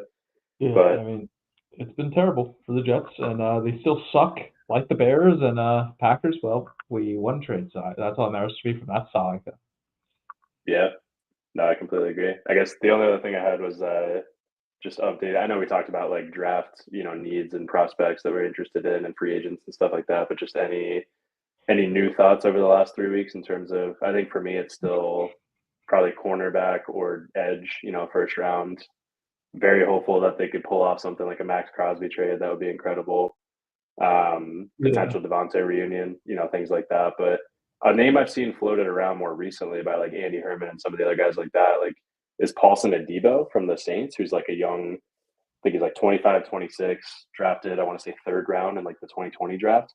Okay. And he's been relatively solid for the Saints. Well, I think he had like a down year this past year, but just in terms of looking at the thresholds of like who likes to sign, players coming off their rookie contracts typically that are like, performance wise, like on the up and up. So he's just a newer name that I've seen floated out there because I know like DJ Reed was discussed a lot, but I feel like some of the other like podcast analysts have shot that down a lot, saying like he's too small for what the Packers would usually look for.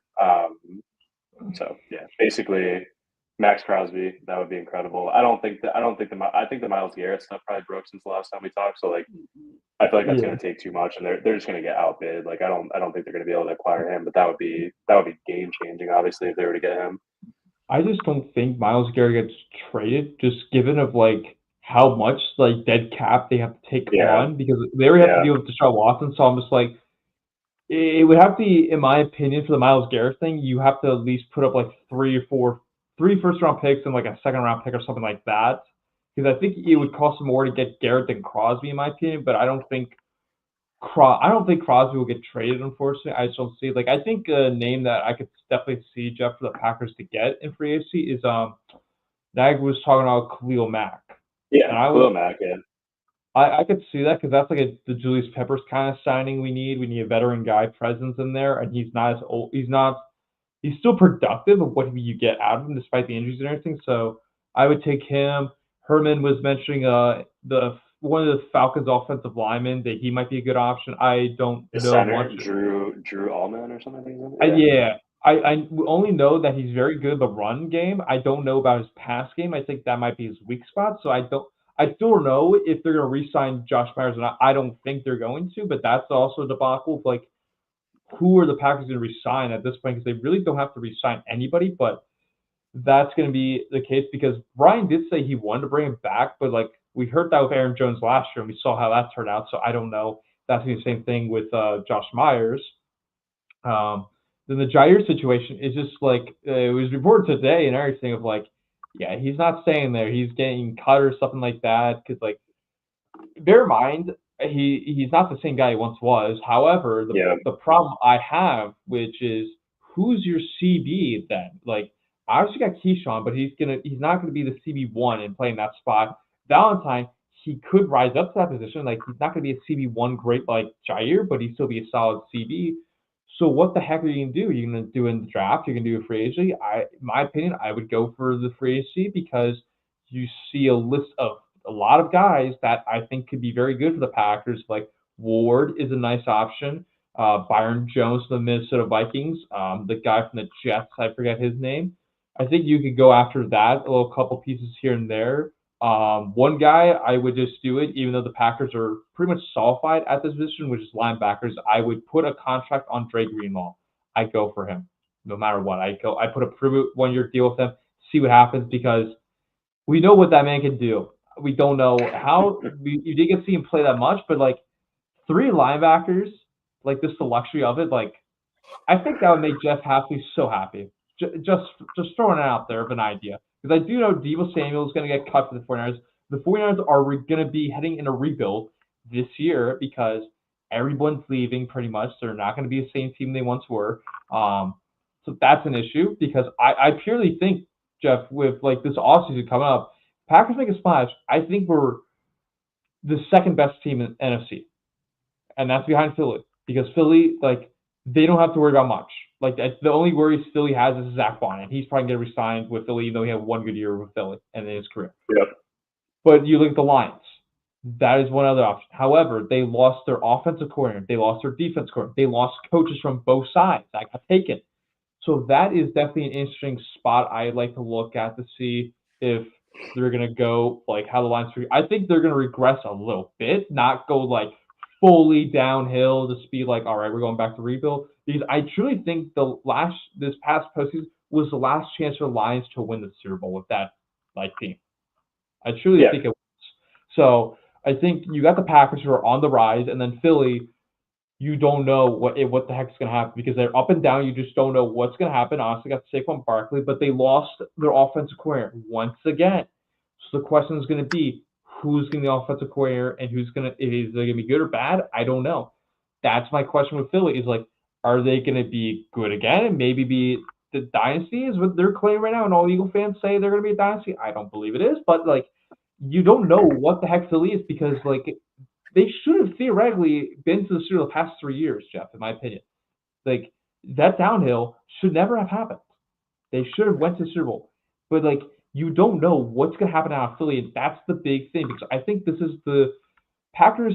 I think this is the conference for them. This is their conference. They can get it. But Philly is definitely the number one team you have to beat. But then an underrated team I think you have to look out for is the Los Angeles Rams. You don't know what's going to happen. Cooper Kupp, he's not the same guy. Great. He's out of there, most likely with the trade. Matthew Stafford, I've heard, he might get traded. So you got to go back and look at like, okay, Packers, Eagles, Rams, who else? The Lions you have to put in there still. But like, I think it's really the Eagles and the Packers for their conference, in my opinion. Yeah, no, I agree with all that. I mean, with you and I know Eagles fans, they're gonna be calling for Nick Sirianni's head, by week 5 next year, right? Coming off a Super Bowl, like who we can. No, I mean, I'm sure they're going to be great again next year. I hope it really comes down to like Packers Eagles, for the number 1 seed. That would be just great fun, amongst all my Philly fan or friends, Philly fan friends, I should say. But no, I agree with the Lions. I don't. Basically, let me put it this way. I think I'm going into next season with the expectation that the Packers should take a leap and take the division back. I will be disappointed if they don't, So that's, like I said, the last 2 years, it's kind of been like house money. Like, let's see what they can do with the youngest team in the league. This year, especially with Brian Gutekunst specifically saying that there needs to be a sense of urgency and they need to make some moves to get back into the championship window. Like, I don't think he would say that unless he has some potential aggressive moves on the horizon. So, yeah, I fully am going into next season, which might sound spoiled, but like expecting them to be in the hunt for the division and the number 1 seed, and we'll see how it plays out. There could be another team that kind of rises. Like I know you mentioned like some of the previous contenders like the Niners and Lions taking a step back, but there could be a team that comes out of nowhere. Obviously, like always, but for the most part, I think it should probably come down to the Packers and Eagles, but we shall see. I think the only I did get my Packers Super Bowl and Jordan Love MVP bets in before the odds, go down. Plus 1900 right now for Packers Super Bowl. That's pretty damn good. So I wanted to lock that in. Yeah, that's pretty good. I think the only team I can see on the rise, Jeff, is the Commanders. Like you could, I think we don't know if they're going to be like they're going to be the same if like take a step up. We don't know, but like Jayden Daniels is I think it's almost like the Packers last year, where you get a young quarterback, young rookie guy, basically, even though Jordan Love was like in the league for years, goes far in the playoffs, and now he's kind of has like expectations like Jordan Love. So I think that's going to be play debacle, and then Jordan will have to see how his game goes because I think Jordan has to step it up his game a bit. Like we're expecting a lot, but I do think the injuries affected him a bit in that season. But it definitely I definitely think we're a couple pieces away from seeing there. We can maybe get Mike in as wide receiver there, as wide receiver 1, maybe, I don't know, or pass rusher. He probably would get destroyed as a pass rusher, but wide receiver, maybe he lasts us for like 2 plays and then gets killed. Hey. Well, if we can get the man himself on the show, I have a proposition for him. All right. Jeff was part of the first rendition of it, the what do you call it? Annual YouTube flag football game. So Ooh. Packers YouTube flag football game. That's what I'm trying to get At going. Town Field. Exactly. So hopefully we can try to get this going. It's an idea that would be interesting. But I don't know if I was the MVP, but I did have a nice touchdown catch to end the what do you call it? The game. There were some in the game. There were some other MVPs like the girl from North Dakota. She was pretty good. Yeah. Yeah. No, I'm very excited to get back to Green Bay in general. I know you'll be there for the draft. I think I might have mentioned this last time, but I'm 90% sure I'm going to go for training camp for the first time this year. I'm just waiting to see once they release the schedule. I want to try to go because it seems like usually their last home game they'll do like a joint practice. So I would love to be able to go for like 4 days to see like a joint practice with whatever team they're playing, and then go to that preseason game. Like that would be the ideal scenario. So I'm hoping it kind of lines up with the weeks that I'm free, but. Yeah, I just love being in Green Bay any chance I get. So looking forward to going back for training camp, and then I might end up going for the Eagles game as well. Hopefully that ends up being the Cheesehead TV meetup game, but we'll see how that all shakes out. But yeah, I mean, this is it feels like we're in that part of the part of the off season that just turned into a vacuum real quick, where it's like there's a lot of there's obviously a lot of build up to the Super Bowl, and now that that's over, it's like okay, before we know it, it's going to be like start of the free agency period, draft. Mini camp, and it's just I feel like even though right now it's like football feels so far away, I feel like it's just going to rapidly be here, and we'll be sitting here in August, talking about the Packers hopefully winning the Super Bowl. Definitely. All right, that's another long episode. We've gone just over 101 minutes. As much as we might be trying to, we're not trying to beat Tom Grossi's length. So no, we are not. All right. Any last thoughts? Where can the people find you, Mike? Which Jeff clearly has his tag now, so now we can acknowledge where the people can find Jeff. Well, you can find us now on the donation list of the Fallen Patriots, but no. You can find us on Twitter, PackReacts Pod. Follow us there if you don't already. We have 80 viewers on this stream. I really think putting Tom Grossi's name in it definitely helped us a lot. But definitely give us a follow. We like to do shows like this. We'd like to kind of spotlight Packers fan stories. So if you're a fan watching right now that would love to get your story out about how you became a Packers fan, why you love this team, and find a lot of passion in it. We'd love to get you on and discuss. So feel free to reach out to Jeremy and I, or the podcast account, and definitely get you on. Mm-hmm. But yeah, other than that, Arvo15 is my personal X. I have thought about we got to start clipping this. I was talking to somebody. Actually went on a date with an influencer who was telling us we have to clip it. Yeah. And I was like, you're right. We do got to clip it. It just requires me to actually put effort into it, which Jeremy knows. I do a lot of effort on the show, off the show, not so much. So, so true. Maybe I'll take the, I didn't donate 100, so I'll take the rest of the amount that I didn't donate and put it towards Adobe Pro or something, and we'll learn how to clip this thing. There you go. Do as your off-season plan, Mike. The Packers trying to win Super Bowl. Your plan is to learn how to clip the videos. Yeah, because if we can get this on the reels and stuff, then hopefully we'll get some more viewers. But 82. I mean, look, that was actually pretty good. I'm pretty excited about today. We got to put Tom's name in this all the time. Yeah. I think it's working. It's our content and our discussion that are bringing the people together, right? It's good. It's good. So true. So true. All right, thanks for having me again, guys. No problem, Jeff. We appreciate you coming on, folks. That will do it here. Once again, we'll be here next week, maybe Monday. Sorry, wait, Jeremy. What? Do you have any series coming up for the off season?